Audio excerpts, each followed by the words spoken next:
This meeting held in the Roselle Park High School auditorium is an open session of the Roselle Park Board of Education held under the Open Public Meetings Act of the State of New Jersey. Notice of this meeting was sent to the Star Ledger, local source, the Home News Tribune, the Borough Clerk, school offices, and the district website. Roll call, please. President Carlstrom, Here. Vice President Falcon. Mr. Fernandez, Here. Mr. Harms, Mr. Hemingway, Here. Ms. Infante, absent, Ms. Kirkland, Here. Ms. McLeod Cato, Here. and Ms. Quintella. Here. We have quorum. Flag salute, please. I pledge allegiance to the flag of the United States of America and to the republic for which it stands, one nation, under God, indivisible, and justice for all. Resolved that the Roselle Park Board of Education meeting hereby convenes to executive session for the discussion of the following subjects: personnel matters, student matters, attorney-client privilege. It is anticipated that the executive session will take approximately 90 minutes.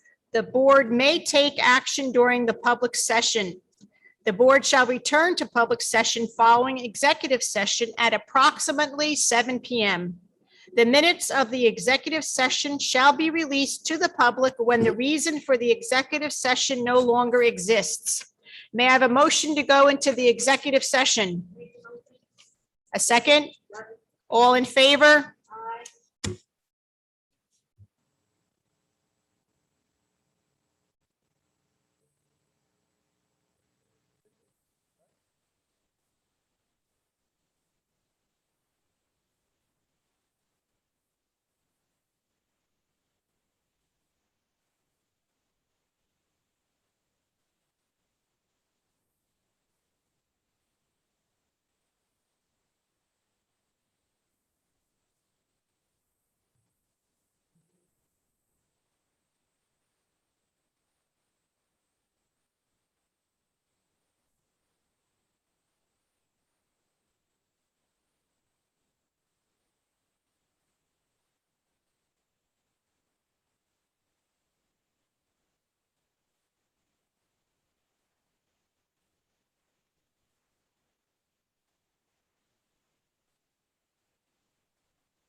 before after the motion and before.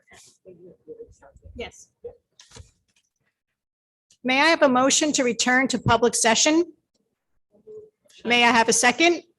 Second. All in favor? Aye. Before we begin the public participation on agenda items only, Mr. Garrido would like to make a statement at this time. Good evening, everyone. On June 18th, 2021, the district conducted a voluntary culture and climate survey to district students in grades 4 through 12. Previously, on June 7th, 2021, and June 10th, 2021, the district sent district parents and guardians of students in grades 4 to 12 communication advising them that they had the option to have the child opt out of the voluntary survey. At the same time, parents and guardians were instructed to call the respective schools with any questions related to the survey.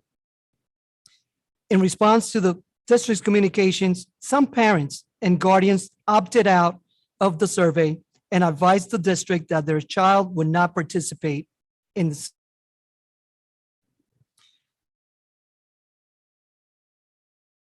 Over the past week, the Board of Education appropriateness of a survey question addressing a student's sexual orientation.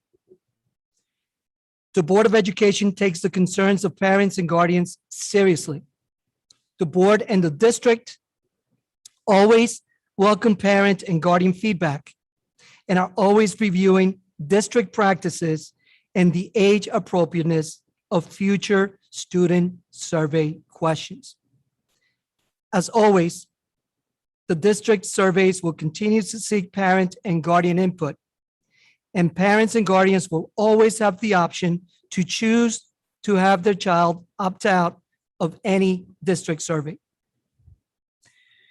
The Roselle Park School District is committed to providing all students with a safe and secure learning environment. The purpose of the Culture and Climate Survey was to ensure that all students, including all subgroups of students, feel included, safe, and secure. The Culture and Climate Survey seeks demographic information in order to maximize its effectiveness and build a foundation from which the district may seek the improvement. Like all student surveys, the Culture and Climate Survey is aligned with the district's core values for an ethical education. Thank you.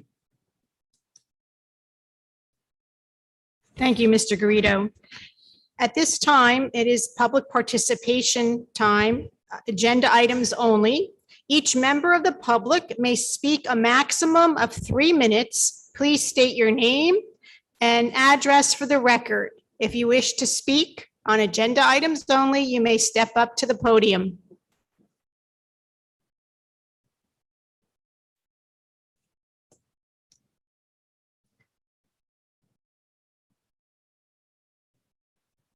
Seeing none, we'll move on to committee reports. Anybody here on the dais have a committee report? Yes, Madam President. And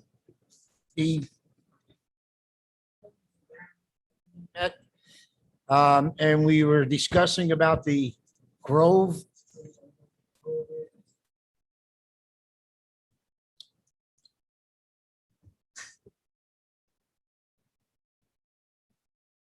It's the area, street area, by the back parking lot.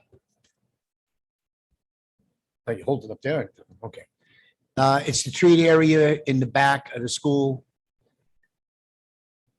Some of the trees are large and branches are falling off, acorns hitting the cars and all that. So our thought was, and we would discuss it more at a later date, our thoughts were is if we took the trees down, we could create a green space. We could use it for a movie night. We can use it for the younger soccer players. If we got somebody to come in and, what do we say, Chad? Design it, they might be able to even get a field out of it, like a softball field that we might be able to use it for the younger children. The high school could use it for their gym period. So there's a lot of things we can use if we just use our imagination with it. So board, if you please think about it. If you want to take a look over there, there's quite a few trees, about 40 trees. But again, right now it's underutilized. Nobody goes back over there. We used to have it years ago. We used to have the shuffleboard back there. We also used to have tables that you could play checkers or chess on it. There was things to do. Right now, we don't have any of that. And right now it's just becoming just a piece of land that is not being utilized. So we're just looking at, because there is no fields anywhere in the town, this is the last area that I know of that we can do something with our children and the community can use. So board, think about it, please. We will.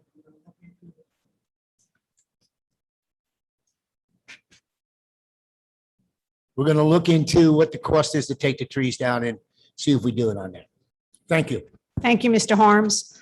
Are there any other committee reports at this time? I received an email the other day from Mr. Matt Spritzico, one of our social studies teachers at the high school, and he thanked the Board of Ed for recognizing his 25 years of service. So I promised him I would let you all know. Thank you. Now I'll turn the microphone over to Mr. Garrido, who has the superintendent's report. Thank you, Mrs. Colstrom. Good evening, everyone. Again, there are two items that I wanted to bring to everyone's attention. The first one, yesterday, the governor made an announcement that beginning September, masks are not required in schools. However, this morning I received information from the New Jersey Department of Education. Actually, it's a report, or it's a plan called the Road Forward, which gives districts the option of either requiring masks or not. Also, it gives other guidelines and other recommendations. We will be reading, reviewing all of the guidelines very carefully over the next few weeks. And in August, we will put out a plan. However, the plan as of now is to return in September, full days every day for the entire day, including lunch. So I just want to make sure that everyone knows this. There is definitely a plan out there that the DOE put out. Right now, as you know, things do change very quickly and very frequently.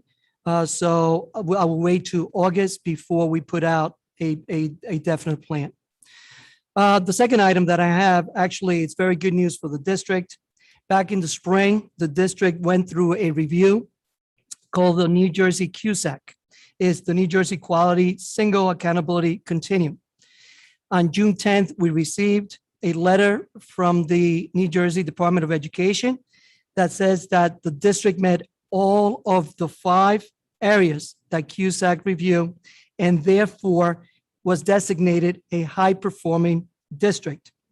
The commissioner at this time will recommend to the Board of Education that the district be certified as providing a thorough and efficient system of education for a period of 3 years. The 5 areas that were monitored or reviewed were instruction and program, fiscal management, governance, operations, and personnel. We needed to meet over 80% in each of the areas. Instruction and program, we met 88%. Fiscal management, 100%. Governance, 100%. Operations, 98%. And personnel, 98%. So congratulations. I do want to thank everyone that was involved. We did have committee, a team of administrators that worked very hard in this review. So I want to congratulate them as well. This was exciting and great news for the district. For the next 3 years, we are being designated a high-performing district. Mrs. Carlson, that's all that I have tonight. Thank you. Thank you, Mr. Garrido. At this time, we'll move to personnel, agenda items 1 through 15, and addenda items 1 through 6. 1, staff appointments. 2, rescinding of staff appointment. 3, district substitutes. 4, additional high school extracurricular advisors 2020, 2021. 5, athletic proctors, site managers for 2021, 2022. 6, 2020, 2021 additional scholarship awards. 7, summer credit recovery program additional staff. 8, summer camp additional staff. 9, additional athletic coaches 2021, 2022. 10, staff resignation. 11, home instruction instructors. 12, medical leave of absence extension request. 13, medical leave of absence request. 14, 2021 additional ESY staff. And the addenda personnel, 1, staff appointments. 2, additional high school extracurricular advisors 2020, 2021. 3, 2021 additional ESY program. 4, district substitutes. 5, summer credit recovery program additional staff. 6, staff resignation. May I have a motion to approve? Motion. May I have a second? Second. Roll call, please. Vice President Falcon, Yes. Mr. Fernandez, Yes. Mr. Harms, Yes. Mr. Hemingway, Yes. Ms. Kirkland, Yes. Ms. McLeod Cato, Yes, with abstention on number 8. Ms. Quintella, Yes. and President Crosstrom. Yes. Now we'll move on to education, agenda items 15 through 18 and addenda item 7. 15, approval for toilet room facilities for pre-kindergarten, kindergarten classrooms. 16, 2021, 2022 high school marching band schedule. 17, New Jersey Quality Single Accountability Continuum, or otherwise known as New Jersey QSAC. 18, educational programs. And the addenda, number 1, AP Summer Institute Training Attendance Request. May I have a motion to approve these? May I have a second? Roll call, please. I'm sorry, who seconded?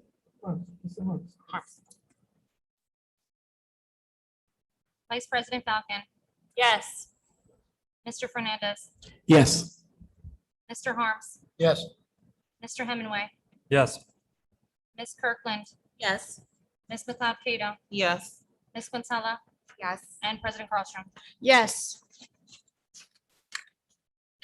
Now on to business. Agenda items 19 through 31 and addenda items 8 through 12. 19, approval of bills. 20, approval of minutes. 21, grant submission and acceptance. 22, grant submission. 23, donation acceptance. 24, HVAC upgrade submission. 25, use of building and grounds. 26, disposal of property. 27, field light project. 28, budget transfers. 29, parent transporting contracts. 30, professional services contract. 31, settlement agreement. And then the addenda items under business, 7, use of building and grounds. 8, secretary treasurer reports. 9, professional services contract 2021, 2022. 10, additional approval of bills. 11, additional budget transfers. May I have a motion to approve these?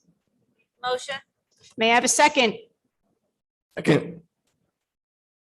Well, not one, we need a roll call at this time. Vice President Falcon, Yes.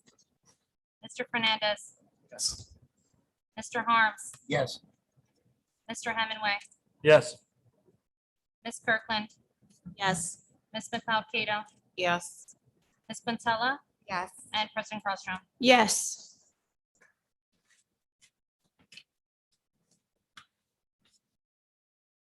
Does anyone have any continuing business to bring up from the dais? Any new business?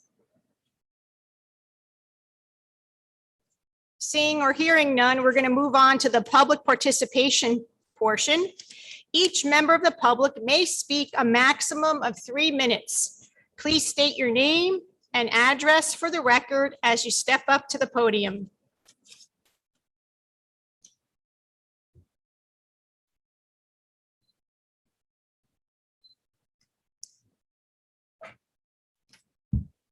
Sarah White? No.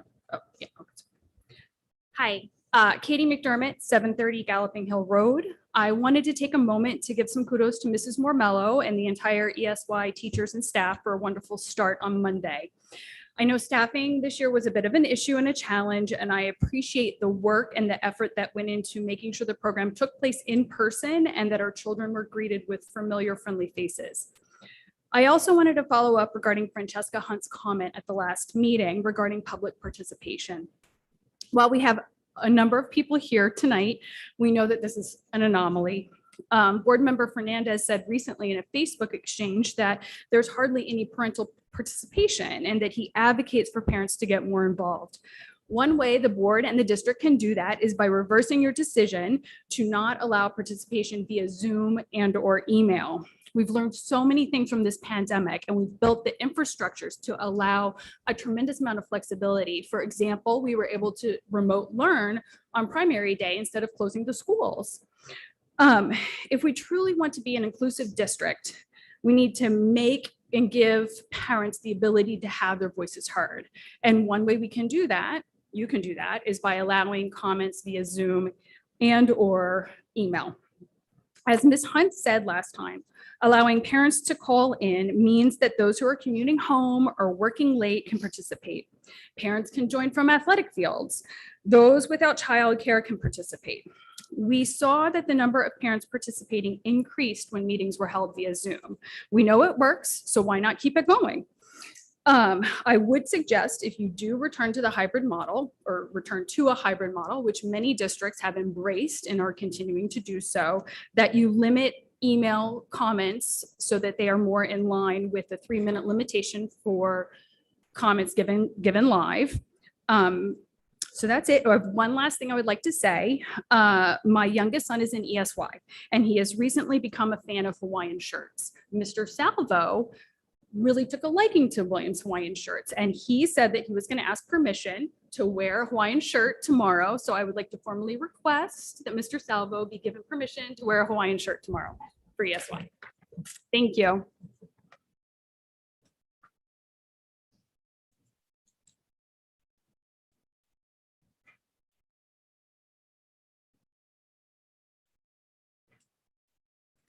Hi, my name is Susie Biamonte, and I live at 32 East Clay Avenue. I have 2 daughters in the school system, one entering 2nd and the other 7th grade in September. I would like to discuss with you the Tripod Diversity Equity Inclusion Survey given to grades 4 through 12 that was recently administered. My 6th grade, 11-year-old daughter came home to me and brought to my attention that there were questions on the survey that she didn't understand. In my opinion, some of those questions and terms used in this survey were not age appropriate. Questions such as, what is your sexual orientation? Heterosexual, bisexual, gay, lesbian, queer, questioning, or prefer not to say. Similar questions asking about religious beliefs, sexuality, your parents' education, your nationality, and also giving the definition of transgender in one of the questions is the school district crossing a fine line of where students should get such education from home. I feel that these questions are intrusive and doing more harm than good, and furthermore, creating a divide where we should be trying to unify. Speaking to other parents, Most of the children had no understanding of some of the questions and terminology, which were creating more confusion for them at this age and level. I feel that the Board of Education has overstepped their bounds by providing a survey that was more intrusive rather than inclusive. I have lived in Roselle Park my entire life, went through the school system from kindergarten through 12th grade. My husband and I purchased a home in 2006 because we wanted our children to experience the same quality education and experiences that I had. I'm highly disappointed the way the Board of Education, superintendent, business administrator, and anyone else involved in distributing this survey has handled the presentation and distribution of it. A survey that was emailed to parents which portrayed an optional questionnaire for parents and children. My daughter and her classmates were given the survey in school on June 18th. The opt-out of this survey went out the door when it was brought into the classrooms without letting the parents know to have their children speak up and say, my parents don't wish for me to take this survey, or teachers saying, this is optional, not mandatory, and that's not what happened. I contacted the head of guidance and the superintendent in hopes to have my questions and concerns answered, and how to hear moving forward that the district's administration will make sure my child, her classmates, and the Roselle Park Middle School staff will never be put into an uncomfortable and inappropriate situation in school ever again. Unfortunately, none of my questions were answered, and that's when I felt it was necessary to approach the entire board with my concerns. One of my important questions was, how will I have the option to remove my 7-year-old child from class when and if inappropriate age-level curriculum that my husband and I don't feel comfortable with will be taught in the classroom? This leads my friends and I to many more questions we'd like to present. First, I'd like to give you each a copy of the survey that my 11-year-old had to take in school, and I'd like to ask if the board members would like to comment. Mrs. Thank you for your Bayamonte, time. Thank you. 3 minutes is up. Thank you. Thank you.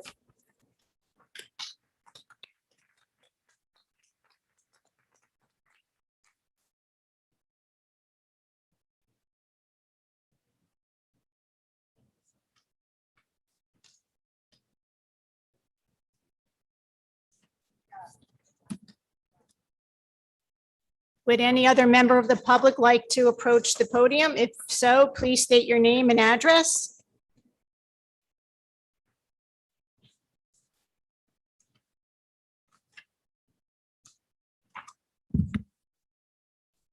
Good evening. My name is Paul Baiamonte. That was my wife, Susie Baiamonte. We live at 32 East Clay Avenue. As you know, we have 2 daughters attending the school system, a 7th grader and a 2nd grader. I'd like to take this opportunity to state that I support my wife's statement 100%. And I'd like to piggyback on it from a slightly different angle. My feelings are people regardless of their color, race, ethnicity, religion, sexuality. We should view each other as one people. These are values that my wife and I will discuss with our children when we feel the time is appropriate. And I understand that when the time is appropriate for us may differ from when the time is appropriate for another family. I'm very disappointed at this Board of Education with this, which does not just include board members, but also includes superintendent, business administrator, principal, and anyone else who was involved in distributing this invasive and divisive survey. It was administered with no real thought on the adverse effects it can have on some of the younger children, and that were not prepared to understand these terms, nor the political agenda that comes along with it. This survey has no real value other than to push an agenda that has nothing to do with the education of our children. Your job is to put forth the best infrastructure for our teachers, students, including buildings, grounds, technology, and a healthy learning environment. Your job is to figure out how to handle the needs for new schools, reconstruction, renovations. Your job also is to hire the best superintendents, best business administrator, best principals, guidance counselors, teachers, and support staff. Your job is to budget our money and use it wisely. Your job is to provide air conditioning in this auditorium. Instead, you've wasted our time and money on a survey that has no real purpose. Excuse me. The survey that asks questions that are, in my opinion, none of your business. When I look around this room, I see a lot of successful people that have made it through different school systems, I'm sure, without having to answer a survey regarding color, race, ethnicity, religion, or sexuality. Why the need to ask this, why the need to add this distraction to our curriculum? Let's stop the nonsense and refocus our energies on making a Roselle Park school system one of the best systems in the state. I'm hoping that moving forward, we can all do a better job of providing more transparency, no more hidden agendas, no more excuses. In closing, I'd like to remind you, let the parents parent. It's not your job to ask my children about their sexuality, religion, etc. Your job is to give our children a good all-around education and a promising future. Keep one's personal business out of the school system. Thank you. Thank you.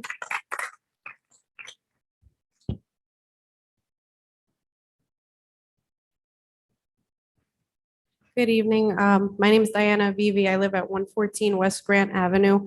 I have a son who's in second grade and a daughter who is 11 years old, and she's in sixth grade. I was also very upset. She came home. When she took the survey, she didn't understand half of the questions. She Googled many of them, like heterosexual and queer, from her school computer on Friday, June 18th. So I just have a few questions that I'm going to ask. How will any of the survey information help out the students in school? What do you plan to do with the survey information you collected? Who was on the school diversity committee? Why wasn't the entire board allowed to read the survey before it was approved? Why is it that when we take our children to the pediatrician and dentist, the parents are asked to fill out all the informational paperwork, including questions and surveys, but in school, the survey was sent to the children asking questions pediatricians do not ask? What is the purpose of this survey? Why was this survey given to young children who didn't even understand the content in the questions? And what was the purpose of repeating such terminology such as sexual orientation more than 5 times in the survey to 11-year-olds in understanding how their school year went? Why not just, how was your experience with hybrid learning? Thank you. Thank you.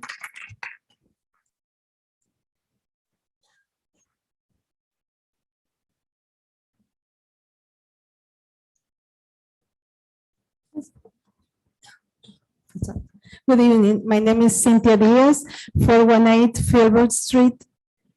And I have a few more questions as well. Why wasn't a permission slip sent home for the parents to approve or disapprove the survey? Why wasn't this handled on an individual basis between each student and their guidance counselor? Why were the members of the School Diversity and Equity Committee selected? How they were selected? How did the board decide that Roselle Park would put out the Tripod Inc. survey when surrounding towns such as Cranford didn't, and other towns who had absolutely nothing inappropriate in them? Will the Roselle Park School District be implementing a new curriculum in our schools using the information provided in the survey? If so, will permission slips go home with entire lessons for each grade for parents to review and choose whether or not we want them to be included? Thank you. Thank you.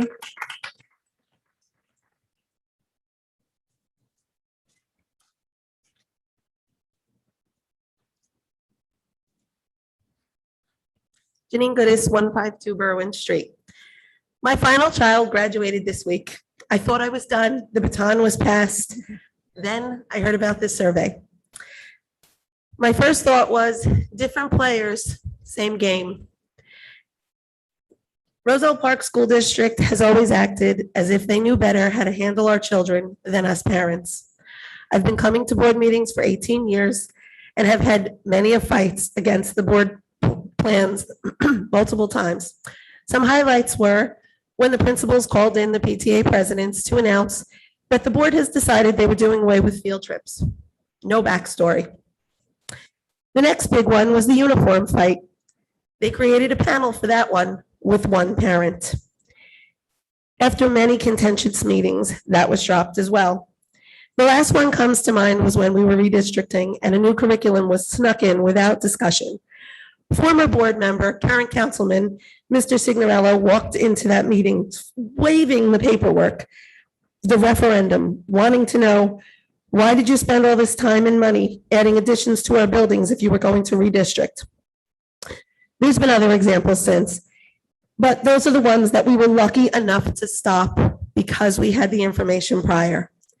That's why I feel so awful. I've been preoccupied. I have older kids.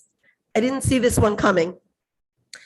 The purpose of this survey was to get a feel for the climate of the school so that everyone is treated equally. However, the parents that are upset about their younger children being exposed to some of this wording in the survey are now being name called.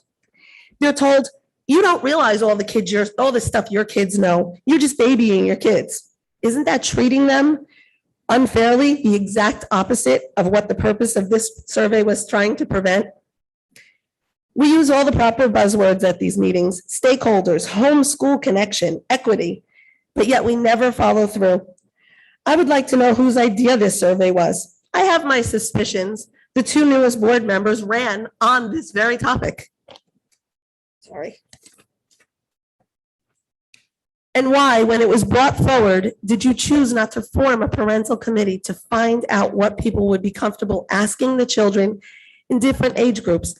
These surveys could have been tailored to fit the student population.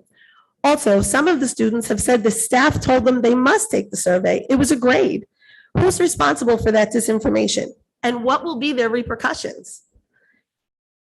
I know it's hard to get parental involvement, but principals in each of the buildings know the parents that are involved.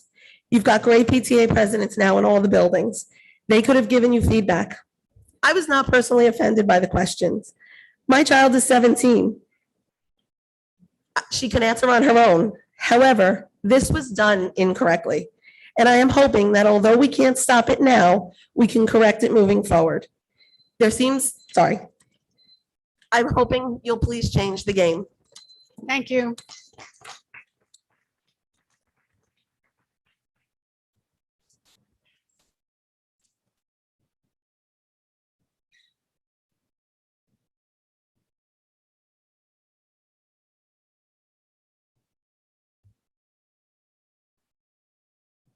Is it on?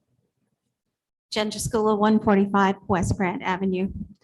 Many of you up there know me. I've been coming to these meetings off and on for 20 years, sometimes in a good point, sometimes in a bad. I'm a parent of a 30-year-old, a 27-year-old, and a 15-year-old that took this test. He heard about it in the car with me on Saturday afternoon and told me he was told he had to take it by a building administrator who is not a principal in his building in gym class. The best way that I can say it, because it was a very interesting conversation for the rest of the day with him, is that whatever points that you've got out of this coming out of the high school kids when they're forced to take something, you're not getting a true sense of what is going on in this building. I've been in this building for many, many years. I've been in a number of other school buildings and school districts through my job. I have to tell you, this is probably one of the most diverse and inclusive buildings for everybody. And to have the division that we have created in this past 2 weeks is absolutely horrendous as far as I'm concerned. You have parents divided because of words that we use for something that should have been inclusive. It's truly sad and it's disheartening to see at this point. In 20 years, this is the worst I've ever seen it. And you all know that we have an amazing PTAs, PTOs, a CPAG, of parents who want to be involved. And I'm standing here as one of those parents. Never once have I been asked to be on these committees. You have Mrs. Goodis, who has been there with me, and a number of the other parents that are in here. Maybe it's time we stopped looking at ourselves and started looking outside and reaching out to the parents that are involved in the buildings so that we do have a really good idea of what we're going on. This high school has changed immensely from a parent who had a 27-year-old when first this started to come about, where we talked about LGBTQ, to where we are today, we were so much further ahead in 2012 than where we are right now today with what this survey has done. And like I said, I believe your survey answers are going to be skewed because taking it in gym class with your counterparts isn't going to be. And one last thing, Mr. Garrido, you said that we were able to opt our children out. I pulled up that letter. Nowhere in there does it say that I could opt my child out on the June 7th letter. Thank you. Thank you.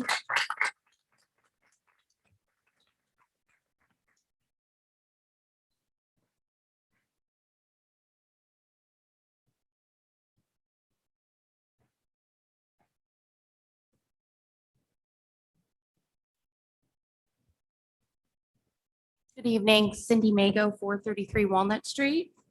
My first comment tonight, I know Mr. Garrido already mentioned it, is in regards to mask requirements for next year. Mr. Garrido, you have said that the mask requirement was not up to you or this board. However, as of Monday, Governor Murphy removed the school mask mandate and left it up to you. Will you stand by what you've said and lift the school mask mandate for next year? Second, I would also like to address this climate survey. To send this sort of survey to students without the explicit permission of parents is a complete overstep by this board. Parents must sign permission slips for everything from photographs to cough drops, but you thought it was fine to present this to students without permission. How does asking a student or guardian, for that matter, what their gender identity or sexual orientation is? How does that promote inclusion? When or how I discuss these things with my children is my business alone. To say it was optional is a stretch. When some students were told it was mandatory, some were told they could skip questions, but not the survey itself. And at no time were they told they didn't have to fill it out at all. Calling it anonymous is yet another stretch when it's taken online with a unique login that can obviously be tracked. How much taxpayer money was spent on this survey and the ensuing data collection? My last comment is in regards to transparency and parent involvement. Over and over, parents are told, if you want to have a voice, go to the meetings. Yet showing up here, anyone can see the lack of transparency and acknowledgement of parental concerns. When decisions are all made behind closed doors, how is that transparent? How can parents express their input? Telling parents you won't respond to their comments publicly is the opposite of transparent. Why should parents email concerns so that no one else can hear the board's response? How many other parents may feel the exact same way? To come here and speak and get no resolution or anything other than a thank you next response is insulting. That may be the board's current policy, but that really needs to change. Just because the board doesn't have to respond doesn't mean they can't or shouldn't. We do not accept the bare minimum from our kids in school. We shouldn't have to accept the bare minimum from the school board. Thank you. Thank you.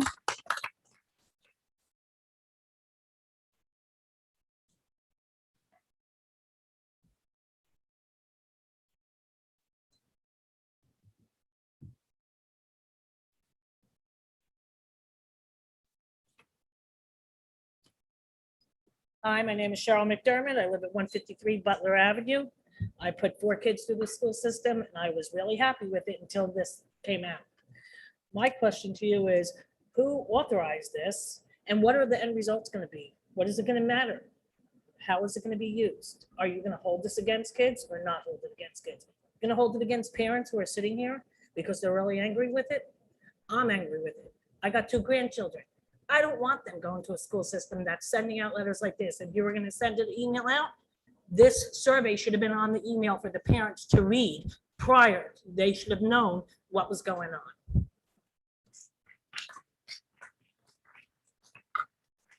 Thank you. Hello, Jackie Garcia, 600 Laurel Avenue. Similar to Ms. Hunt and Ms. McDermott, I too am requesting that the board consider a hybrid online approach for all the reasons Ms. McDermott so eloquently stated. And I also wanted to make a comment on the cultural and climate survey. I was surprised, pleasantly surprised that is.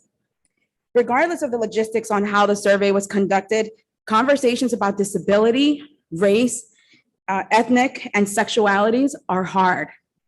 The truth is that for some, home is not a safe space. Some are chastised for supporting Black Lives Matter movements and also are chastised for the sexuality preferences.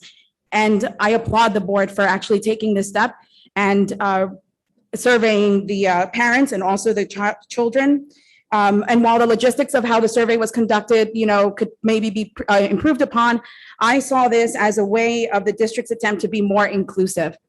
From personal experience, I know that disabilities are rarely ever talked about. So I was pleasantly surprised to see questions on physical and mental disabilities on there. Maybe we could have added a few more, but I'm being biased there. The diversity and inclusion survey was unexpected, but overall needed. I've been attending Board of Ed meetings for quite some time, and I don't think we've ever discussed this diversity. I understand sexuality is a very touchy point, but the survey went into race and disabilities as I mentioned, and I look forward to seeing the results and the district's plan moving forward on how we implement the inclusion moving forward. Thank you. Thank you.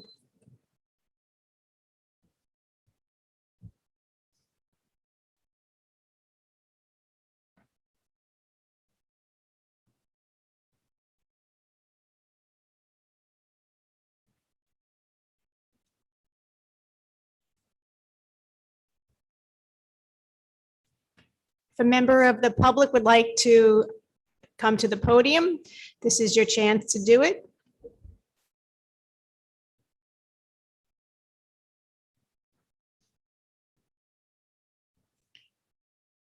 Seeing no one at this time, we thank you for your attendance and we thank you for your statements. And you as parents have every right to ask questions and to ask us to investigate things further. Thank you. At this time, the Board of Ed needs to go into executive session again. They're going to convene to the executive session for the discussion of the following subjects: personnel matters. It is anticipated that the executive session will take approximately 30 minutes. The board may take action when it reconvenes to public session, and the minutes of the executive session shall be released to the public when the reason for the executive session no longer exists. May I have a motion to go back into closed session? Make the motion. May I have a second? Second. All in favor? Aye.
Roll here because there were two absent there. Ms. McCown, Cato left.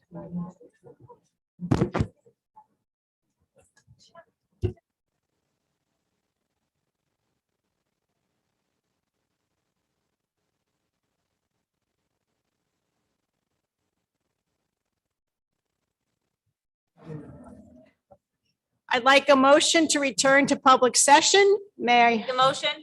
I have a second? Second. All in favor? Aye. Aye. At this time, I'd like to announce that the next scheduled board meeting will be an open session held on Tuesday, July 20th, 2021 at 7 PM right here at the Roselle Park High School Auditorium. May I now have a motion to adjourn? Make a motion. May I have a second? Second. All in favor? Aye. Aye.